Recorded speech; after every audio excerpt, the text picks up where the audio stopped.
नमस्कार दोस्तों, आज हम बात करेंगे छोटे छोटे फैक्ट के बारे में जो हमारे एग्जाम के पॉइंट ऑफ व्यू से बेहद इम्पोर्टेंट है।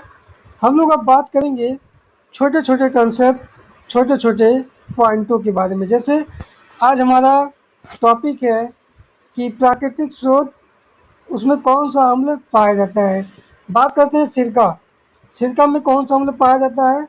तो एसिटिक अम्ल पाया जाता है। कौन सा अम्ल पाया जाता है? एसिटिक अम्ल पाया जाता है। बात करते हैं संतरा। संतरा में कौन सा अम्ल पाया जाता है? संतरे में साइट्रिक अम्ल पाया जाता है। कौन सा अम्ल? साइट्रिक अम्ल पाया जाता है। इमली में टार्टरिक अम्ल पाया जाता है और टमाटर में ऑक्जेलिक अम्ल पाया जाता है। ये बेहद इम्पोर्टेंट है, बहुत कंफ्यूज कर देते हैं कि कौन सा अम्ल, मतलब कौन सा प्राकृतिक स्रोत में कौन सा अम्ल पाया जाता है। जैसे सिरका में एसिटिक अम्ल पाया जाता है, तो कुछ विद्यार्थी साइट्रिक अम्ल लगा देते हैं, जो कि गलत हो जाता है। तो इसको बेहद ध्यान से देखिए और याद याद करने का प्रयास करिए। जैसे सिरका, सिरका में स है, इसका मतलब एसिटिक अम्ल। संतरा साइट्रिक अम्ल। इमली तो टर्टरिक होती है, इमली खट्टी टर्टरिक। और टमाटर ऑक्जेलिक अम्ल, सबको पता है। बात करते हैं दूध और दही में, तो लैक्टिक अम्ल पाया जाता है। नींबू भाई खट्टा है, तो इसमें कौन सा अम्ल पाया जाएगा? साइट्रिक अम्ल पाया जाएगा। और चींटी के डंक, ये इम्पोर्टेंट है, कई बार एग्जाम में पूछा गया है, ग्रुप डी के भी। तो चींटी का जो डंक है उसमें मेथनोइक अम्ल पाया जाता है। बात करते हैं नेटल का डंक, जिसमें मेथनोइक अम्ल पाया जाता है। देखिए चींटी का डंक हो या नेटल का डंक, तो इन सभी में क्या पाया जाएगा? तो इन सभी में क्या पाया जाएगा? मेथनोइक अम्ल पाया जाएगा। ठीक है। तो अम्ल क्या होता है? अम्ल स्वाद में खट्टे होते हैं। क्या होते हैं? खट्टे होते हैं। अम्ल नीले लिटमस को लाल कर देता है। अम्ल पतला करना एक ऊष्मा क्षेपीय अभिक्रिया है। अम्लों का पानी में घोल विद्युत का सुचालक होता है। यहाँ कुछ पॉइंट और है। अम्ल धातुओं से अभिक्रिया करके हाइड्रोजन गैस उत्पन्न करता है। अम्ल क्षार की अभिक्रिया के फलस्वरूप लवण बनता है।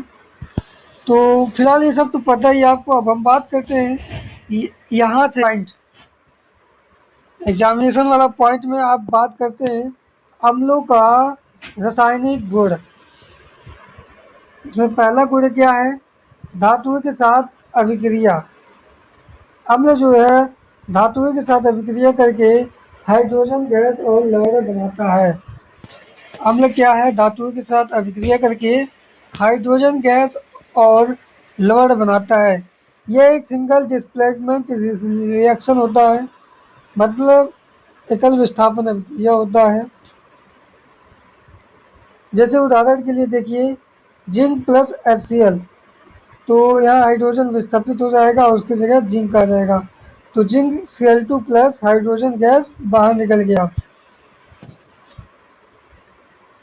बाकी सब एग्जाम्पल आप देख सकते हैं। हमको क्या याद करना है? अगर यहाँ कोई मेटल्स है, क्या है? मेटल्स है, और प्लस क्या है? और कोई धातु है। क्या है? कोई धातु, मतलब कोई धातु प्लस अम्ल मिलकर क्या बनाएगा? लवण प्लस हाइड्रोजन गैस। देखिए, बात करते हैं जब किसी धातु को अम्ल में डाला जाता है तो हाइड्रोजन गैस के बुलबुले निकलते हैं, जिससे प्रतिक्रिया पहचानी जा सकती है।